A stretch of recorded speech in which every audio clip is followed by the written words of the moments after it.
नमस्कार, बहुत बहुत स्वागत है आपका कच्चा चिट्ठा में। आपके साथ मैं हूं सबीना तामंग देशमुख। व्लादिमीर पुतिन की हजारों मिसाइलों ने यूक्रेन को हजारों घाव दिए हैं, लेकिन पहली बार यूक्रेन ने दर्द का बहुत गहरा एहसास किया है। आखिर ये कौन सा और कैसा जोरदार हमला है जिसकी चर्चा वॉशिंगटन से लेकर कीव तक हो रही है, यानी चारों तरफ चर्चा ही चर्चा। देखिए हमारी स्पेशल रिपोर्ट के जरिए।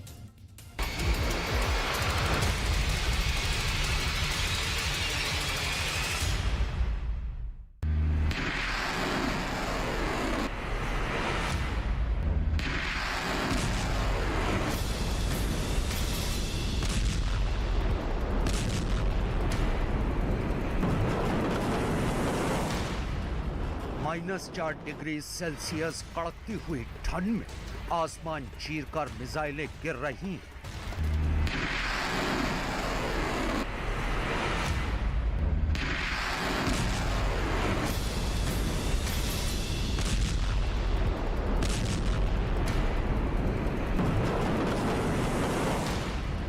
ठंड से जमा खून बम धमाकों गर्मी में सड़कों पर बह रहा है।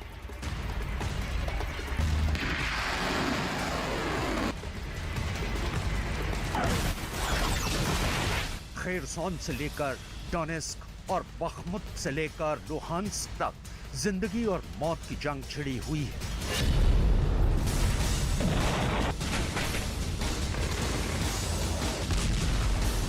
ज़ेलेंस्की अपनी जमीन के एक एक इंच टुकड़े के लिए अपने दिमाग का पूरा जोर लगा दे रहे हैं।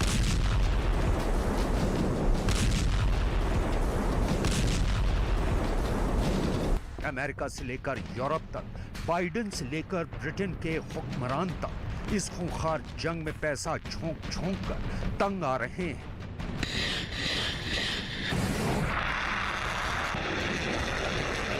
किसी को नहीं पता कि ये जंग कब रुकेगी, किसी को नहीं मालूम कि ये खून खराबा कब थमेगा, और किसी को उम्मीद नहीं थी कि अचानक पुतिन कर देंगे बातचीत की सबसे बड़ी अपील।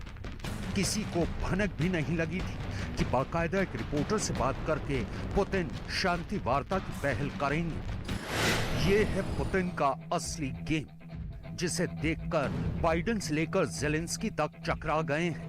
पुतिन के शांति संदेश के पीछे छुपे युद्ध संदेश को हम डिकोड करेंगे और ये भी बताएंगे कि कैसे आसमान से गिरते ड्रोन के टुकड़ों ने रूस के 3 सैनिकों की जान ले ली। इंसानी दुनिया के इतिहास की इस पहली घटना का हम विश्लेषण करेंगे, लेकिन सबसे पहले आपको लेके चलेंगे खेरसॉन की जंगी मैदान में, जहां इस वक्त सदी की सबसे खूनी जंग लड़ी जा रही है।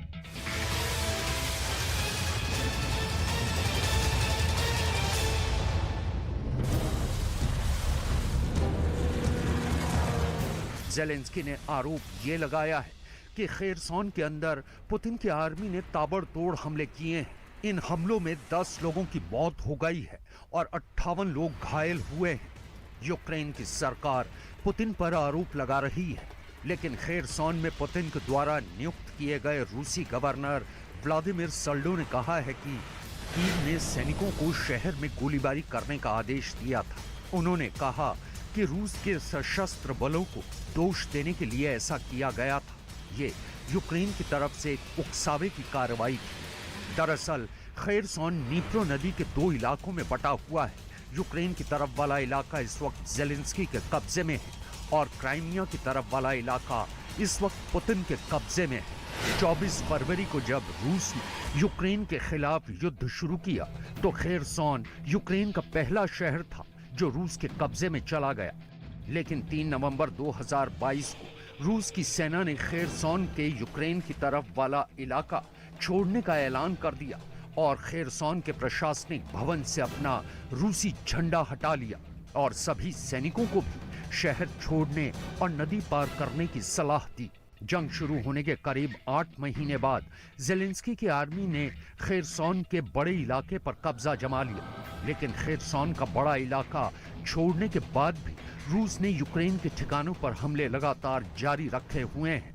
खेरसॉन पर कब्जा रूस के लिए रणनीतिक रूप से बहुत अहम है, क्योंकि खेरसॉन से ही मिकोलिव पर हमला करने का रास्ता खुलता है। सामरिक दृष्टि से बेहद महत्वपूर्ण नीप्रो नदी पर रूस का कब्जा जरूरी है। क्राइमिया से कादिरव के लड़ाकों ने और रूस की सेना ने शुरुआत में ही खेरसॉन पर अधिकार कर लिया था। युद्ध के एक हफ्ते के अंदर ही खेरसॉन पर पुतिन के फौलादी पंजे की पकड़ बन गई थी। खेरसॉन पर कब्जा इतना महत्वपूर्ण था कि पुतिन ने अपने 50 से ज्यादा जर्नल खेरसॉन में ही लगा रखे थे। पुतिन के कई बड़े जर्नल खेरसॉन की लड़ाई में मारे जा चुके हैं और अब जंग के 300 दिन बीत जाने के बाद अचानक पुतिन ने यूक्रेन के पास शांति प्रस्ताव भेजा है, जिसने जेलेंस्की की नींद उड़ा दी है। क्योंकि अगर इस वक्त शांति समझौता हुआ तो यूक्रेन को अपनी बेशकीमती जमीन गंवानी पड़ सकती है। Считаю, что мы действуем в правильном направлении. Мы защищаем свои национальные интересы, интересы наших граждан, наших людей, повторю еще раз. И другого выбора, кроме как защита наших граждан, у нас просто нет. Но мы готовы договариваться со всеми участниками этого процесса о приемлемых каких-то развязках. Но это их дело, не мы же отказываемся от переговоров. दरअसल अगर पुतिन के द्वारा की गई शांति की अपील मानी जाती है तो भी फायदा रूस को ही है, क्योंकि यूक्रेन के डोनेस्क, लुहांस्क, जपोरिजिया और खेरसॉन के एक हिस्से पर अब भी रूस का कब्जा बरकरार है। और अगर ये कब्जा बरकरार रहते हुए युद्ध विराम हो गया तो रूस के कब्जे को वैधता मिल जाएगी। दरअसल पुतिन अपने chief of general staff Valery Gerasimov के सिद्धांत पर काम कर रहे हैं।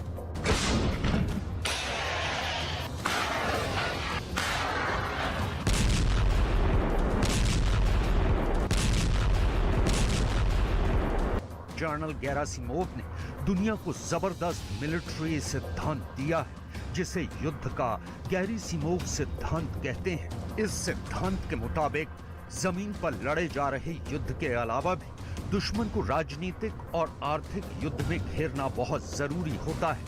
गेरासिमोव के मुताबिक युद्ध के साथ साथ हमेशा दुश्मन के साथ शांति वार्ता भी चलाकर रखनी चाहिए, ताकि दुश्मन को हमेशा भ्रम में रखा जा सके। जमीन पर लड़े जा रहे युद्ध के अलावा दुश्मन की आर्थिक नाकेबंदी भी करना बेहद जरूरी है। दुश्मन देश के राष्ट्राध्यक्ष के खिलाफ विपक्ष को धार देने की रणनीति भी गेरासिमोव सिद्धांत का ही एक हिस्सा है।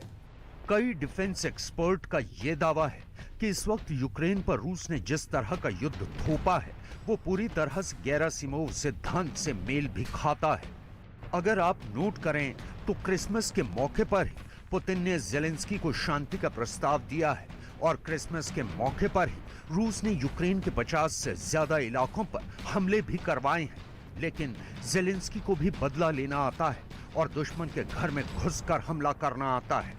जेलेंस्की की आर्मी ने रूस की जमीन पर 1500 किलोमीटर अंदर घुसकर ड्रोन हमला किया है। यह हमला रूस के सरातोव प्रांत में किया गया था। रूस के रक्षा मंत्रालय ने बयान दिया है कि सेरातोव क्षेत्र में ड्रोन का मलबा गिरने से रूस के 3 सैनिक मारे गए हैं। रूस के इंगल्स एयर बेस पर रात में 2 विस्फोट हुए थे और यहीं एयर बेस पर ही ड्रोन का हमला हुआ था। रूस की सेनाओं ने ड्रोन पर निशाना लगाकर उसे नीचे गिरा दिया था, लेकिन बेहद हैरान कर देने वाला वाकया तब हुआ जब तबाह होकर नीचे गिर रहे ड्रोन के टुकड़ों की चपेट में नीचे खड़े हुए रूस के 3 सैनिक आ गए। वो गंभीर रूप से घायल हुए और इलाज के दौरान उनकी मौत हो गई। ये जेलेंस्की का बेहद खौफनाक और खतरनाक बदला है। इन घटनाओं की वजह से रूस ने एक बड़े इंसानी आबादी वाले इलाके में अपने एयर डिफेंस को एक्टिव कर दिया है।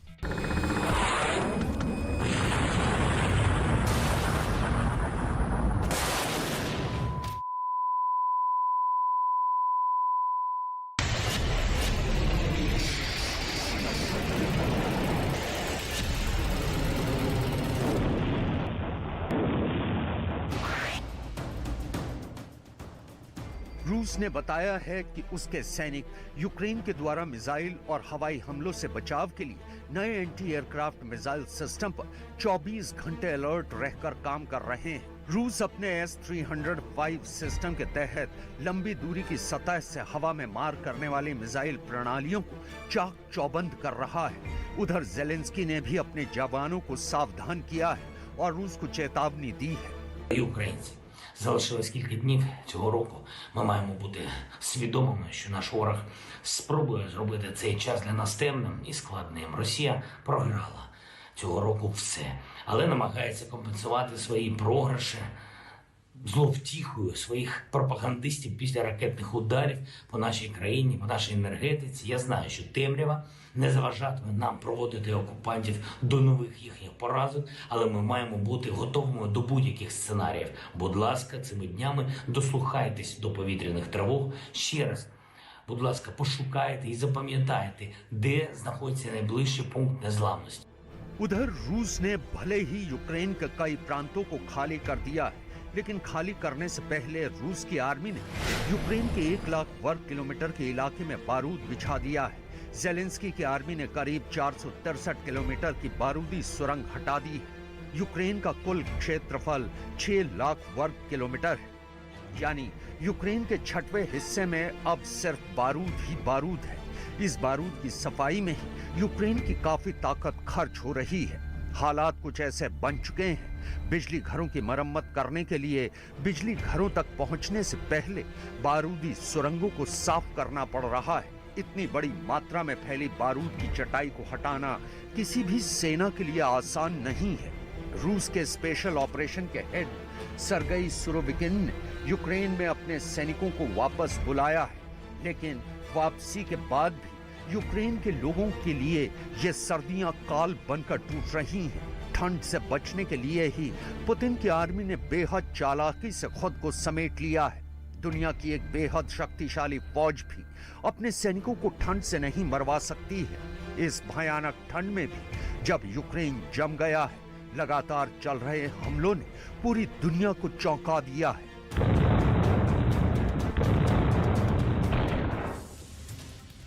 तो रूस के राष्ट्रपति व्लादिमीर पुतिन को यूक्रेन की जंग जीतने की बेहद जल्दी है, इसलिए व्लादिमीर पुतिन ने क्रिसमस के दिन भी यूक्रेन में खून बहाने से परहेज नहीं किया। जानकारी आप तक पहुंचा दें कि पुतिन कीव पर कब्जे के लिए 2023 का इंतजार क्यों नहीं करना चाहते। पुतिन को 2023 से आखिर डर क्यों लग रहा है और पुतिन के लिए क्यों शापित माना जा रहा है साल 2023, जिसका जिक्र बार बार किया जा रहा है। इस स्पेशल रिपोर्ट के जरिए ये देखिए आप भी।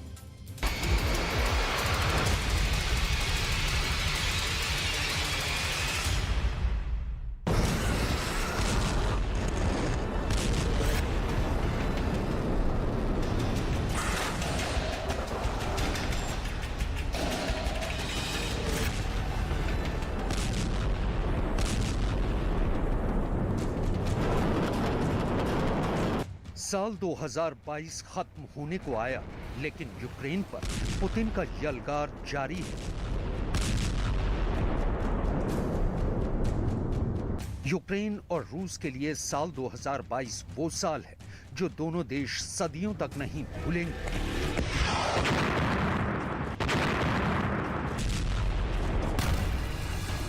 साल 2022 में रूस और यूक्रेन ने बहुत कुछ खोया तो बदले में बहुत कुछ पाया भी।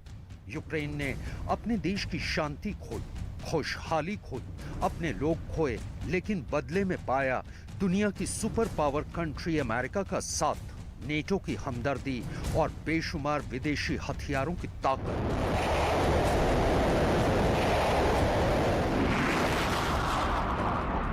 अपने हौसले और हिम्मत से यूक्रेन ने दुनिया को बता दिया कि दम और दिलेरी हो तो रूस जैसे ताकतवर मुल्क का गुरूर भी चूर चूर किया जा सकता है।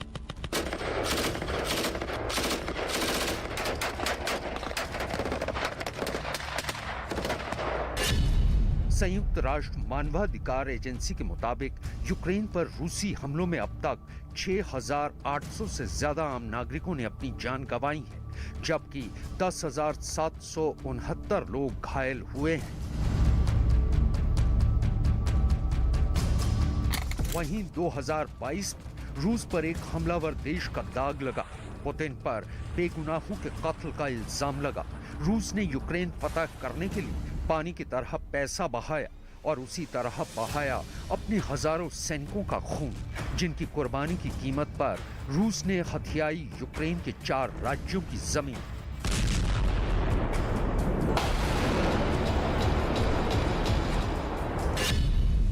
यूक्रेन के साथ जंग में पुतिन ने अब तक 1,02,050 सैनिक खोए, 6,010 बख्तरबंद वाहन खोए, 3,003 टैंक गंवाए, 550 एयरक्राफ्ट से हाथ धोया और 16 वॉरशिप की जल समाधि बर्दाश्त की। जबकि यूक्रेन मिलिट्री रिपोर्ट में दावा किया गया है कि 24 से 25 दिसंबर तक 24 घंटों में रूस के 600 से ज्यादा सैनिक मारे गए हैं।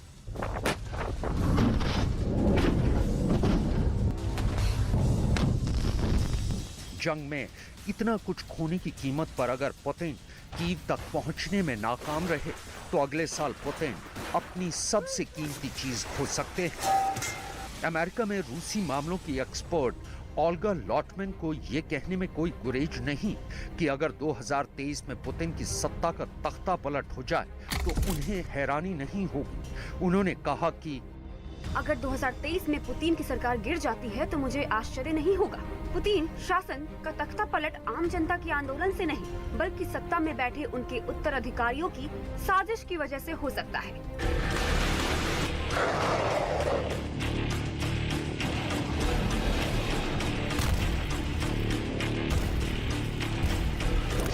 ओल्गा लॉटमैन की आशंका से इनकार इसलिए नहीं किया जा सकता क्योंकि अभी हाल ही में पुतिन ने एक इंटरव्यू में दावे के साथ कहा था कि पश्चिमी देश रूस के टुकड़े टुकड़े करना चाहते हैं, यानी कि पुतिन को भी इस बात की भनक है कि पश्चिमी देश उन्हें सत्ता से हटाने की साजिश में जुटे हैं। इसलिए इसमें कोई शक नहीं कि पश्चिमी देशों की साजिश नाकाम करने के लिए पुतिन ने अपने भरोसेमंद अधिकारियों को काम पर लगा दिया होगा।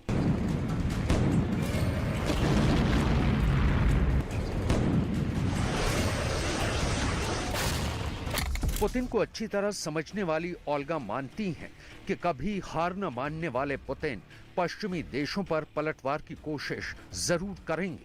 वो पश्चिम के साथ युद्ध भले न करे, लेकिन वो पश्चिमी देशों के बीच आपसी फूट के बीज बो सकते हैं। ओल्गा के मुताबिक पुतिन अमेरिका और यूरोप के संबंधों में दरार डाल सकते हैं। वो ब्रिटेन और यूरोपीय संघ के बीच नया टकराव पैदा कर सकते हैं। यूक्रेन की जंग को लेकर ओल्गा का साफ कहना है कि जब तक पुतिन पावर में है तब तक यूक्रेन में शांति की संभावना दूर दूर तक नहीं है।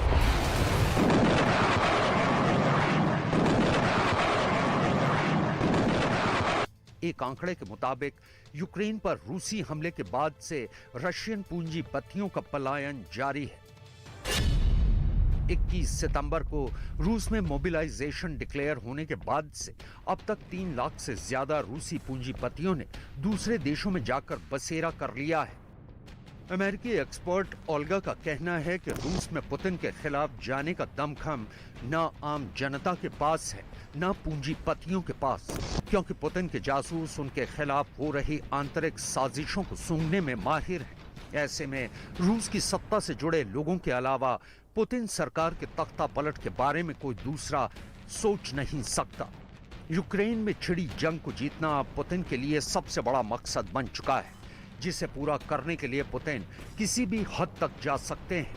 यही वजह है कि पुतिन ने यूक्रेन पर 25 दिसंबर के दिन भी बम बरसाने से गुरेज नहीं किया, जिस दिन ईसाइयों का सबसे बड़ा त्योहार क्रिसमस मनाया जाता है। क्रिसमस के दिन पुतिन की फौज ने क्रेमलिन से यूक्रेन पर ताबड़तोड़ बम, रॉकेट और मिसाइलें बरसाई। यूक्रेनी फौज के मुताबिक 25 दिसंबर को यूक्रेन भर में 65 बस्तियों पर रूस ने हमले किए, जिनमें खार्कीव की बस्तियों को सबसे ज्यादा निशाना बनाया गया।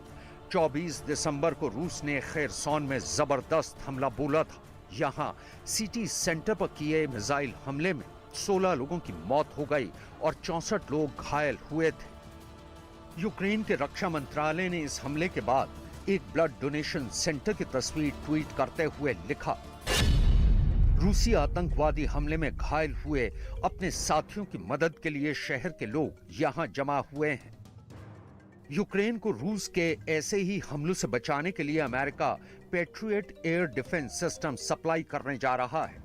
$30 लाख पर यूनिट की कीमत वाला ये जंगी हथियार रूस के मिसाइल हमलों को नाकाम करने की ताकत रखता है। इसलिए बाइडेन के ऐलान के तुरंत बाद तिलमिलाए पुतिन ने कहा था कि वो अमेरिका का आउटडेटेड पेट्रियट सिस्टम 100% बर्बाद कर देंगे।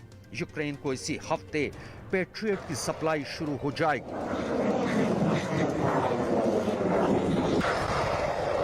साल 2014 में यूक्रेन के क्राइमिया पर हुए रूसी हमले के बाद यूक्रेन जो काम नहीं कर पाया था वो अब पूरा कर लिया है।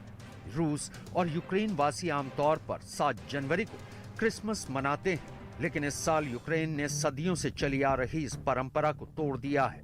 कुछ ऑर्थोडॉक्स यूक्रेन वासियों ने 25 दिसंबर को क्रिसमस मनाया, क्योंकि दुनिया भर में 25 दिसंबर को ही ईसाई समुदाय क्रिसमस मनाता है। यूक्रेन की इस पहल को दुनिया जंग से जोड़कर देख रही है। अब यूक्रेन के लोग ऐसी कोई परंपरा नहीं निभाना चाहते जो उनका दुश्मन देश रूस निभाता है।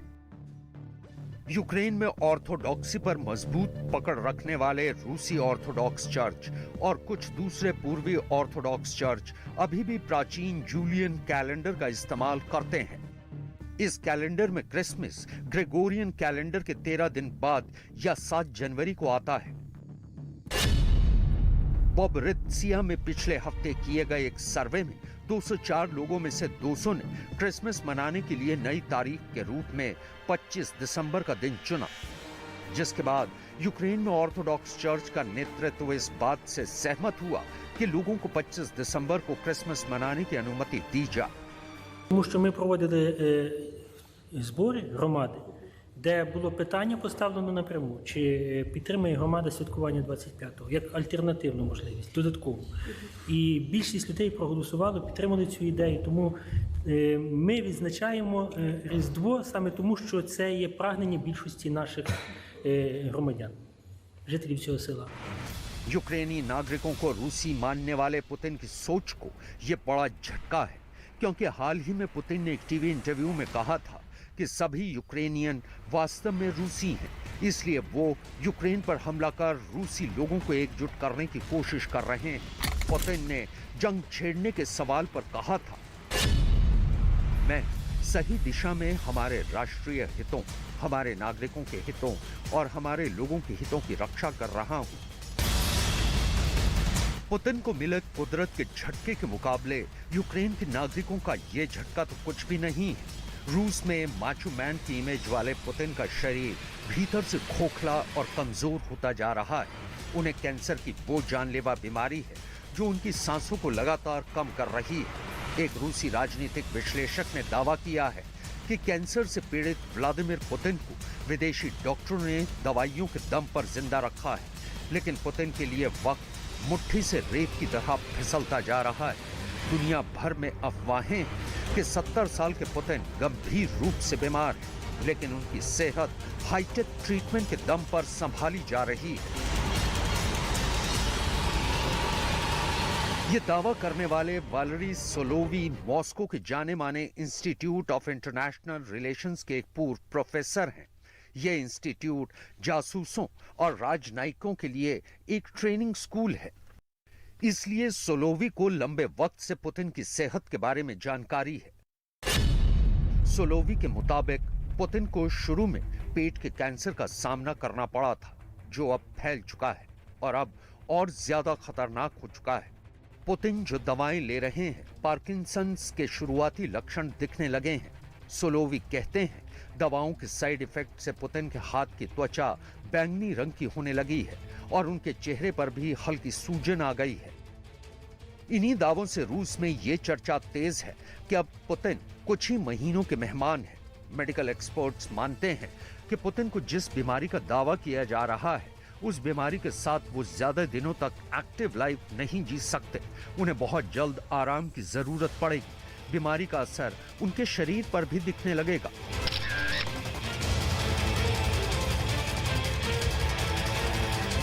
वहीं राजनीतिक विश्लेषकों का कहना है कि खराब सेहत की वजह से पुतिन की पकड़ सत्ता पर जैसे ही कमजोर होगी, वैसे ही उनकी गद्दी के उत्तराधिकारी सही मौका देखकर तख्ता पलट कर देंगे।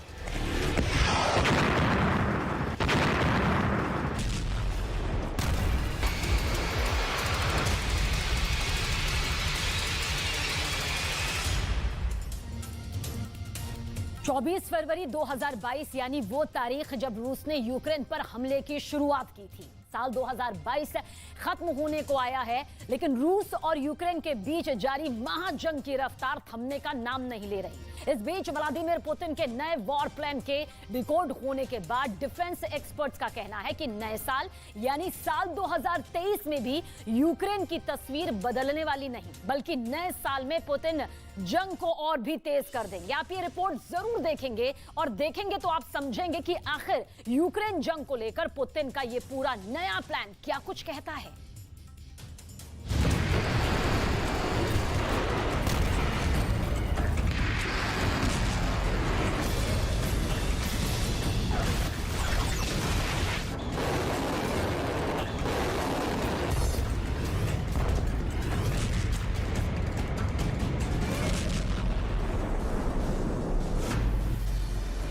दो 2023 में यूक्रेन में बरसेगी कयामत।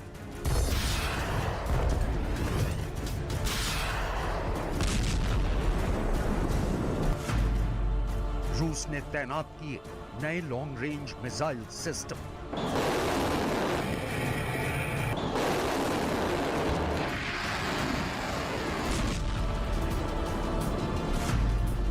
बेलारूस से दागी जाएंगी इस्कंदर मिसाइलें।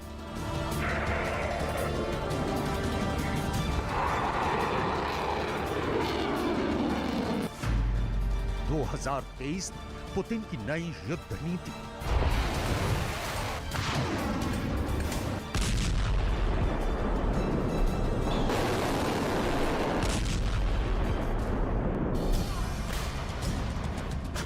यूक्रेन जंग को जारी हुए 10 महीने का वक्त बीत चुका है, लेकिन इस जंग के रुकने के आसार नजर नहीं आ रहे हैं। अब जिस तरह यूक्रेन जंग को लेकर रूस का नया एक्शन प्लान धीरे धीरे दुनिया के सामने आ रहा है, वैसे ही दुनिया और दहशत में जा रही है। 2023 यूक्रेन पर कयामत बरसेगी।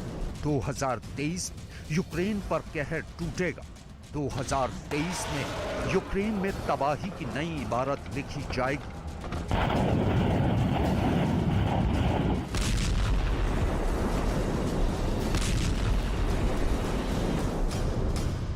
और ये बात किसी और ने नहीं बल्कि खुद रूस के राष्ट्रपति ने कही है। रूस के राष्ट्रपति व्लादिमीर पुतिन का मानना है कि यूक्रेन जंग जायज और रूस सही दिशा में आगे बढ़ रहा है। लिहाजा उनके इस छोटे से बयान में एक बहुत बड़ा ऐलान छिपा है। आखिर वो ऐलान क्या है, आप खुद ही सुन लीजिए। В правильном направлении мы защищаем свои национальные интересы, интересы наших граждан, наших людей, повторю еще раз, и другого выбора, кроме как защита наших граждан, у нас просто нет. Но мы готовы договариваться со всеми участниками этого процесса о приемлемых каких-то развязках. Но это их дело. Не мы же отказываемся от переговоров, а они. रूस के राष्ट्रपति पुतिन के इस बयान का सीधा सा मतलब निकलता है कि रूस यूक्रेन पर हमले करना बंद नहीं करेगा। इंटरनेशनल मीडिया में छपी एक रिपोर्ट के मुताबिक राष्ट्रपति पुतिन के एक फरमान के बाद रूस की सेना दिन रात अपने नए एंटी एयरक्राफ्ट सिस्टम को वॉर फ्रंट की नई पोजीशन पर तैनात करने में जुटी हुई है। इस रिपोर्ट में यह भी दावा किया गया है कि रूस अब वॉर फ्रंट की अलग अलग लोकेशन पर अपने long range surface to air यानी जमीन से हवा में मार करने वाले S-300 एयर डिफेंस सिस्टम को तैनात कर रहा है। रूस का कहना है कि वो यूक्रेन के हवाई हमलों से बचने के लिए जंग में अपना S-300 सिस्टम तैनात कर रहा है, लेकिन यूक्रेन रूस पर यह आरोप लगा चुका है कि रूस की सेना उसके कई शहरों पर S-300 एयर डिफेंस सिस्टम में इस्तेमाल की जाने वाली मिसाइलों से हमले कर चुका है।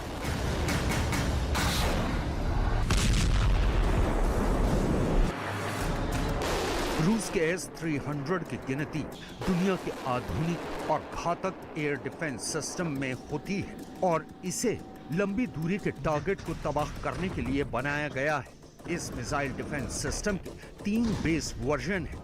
इनमें S-300V, S-300P और S-300F शामिल हैं। आइए अब आपको S-300 की खासियत के बारे में भी बताते हैं।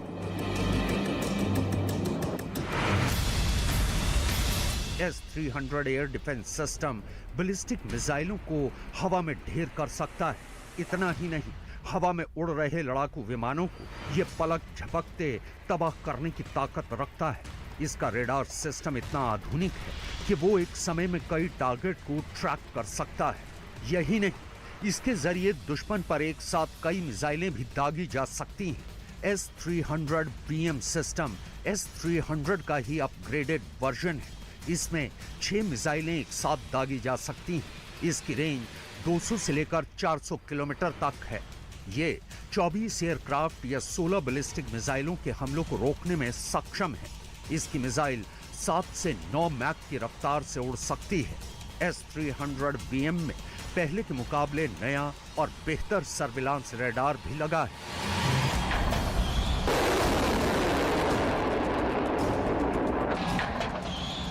राष्ट्रपति पुतिन को अपने S-300 वेपन सिस्टम पर इतना नाज है कि वो खुलेआम S-300 और अमेरिका के पेट्रियट वेपन सिस्टम की तुलना करते हुए ये बयान तक दे चुके हैं कि पेट्रियट पुराना हो चुका है और वो S-300 की तरह काम नहीं कर सकता है। Я думаю, что я подпишу где-нибудь в понедельник, вторник. Ну, а что касается Патриотов, это достаточно старая система. И она не работает, так скажем, как наша С-300. Но, тем не менее, ведь те, кто нам противостоит, исходят из того, что это якобы оборонительное оружие. Ну, ладно. Мы просто будем иметь это в виду. И противоядие всегда найдется. Так что те, кто это делают это зря. यूक्रेन के राष्ट्रपति व्लादिमीर ज़ेलेंस्की के लिए एक और बुरी खबर भी सामने आई है और वो खबर उनके पड़ोसी मुल्क बेलारूस से बाहर आई है। बेलारूस का कहना है कि रूस ने उसे जो S-400 air defence missile system और इस्कंदर मिसाइलें दी थी, उन्हें ऑपरेट करने के लिए बेलारूस की सेना तैयार है और S-400 और इस्कंदर मिसाइलों को कॉम्बैट ड्यूटी के तहत तैनात भी कर दिया गया है।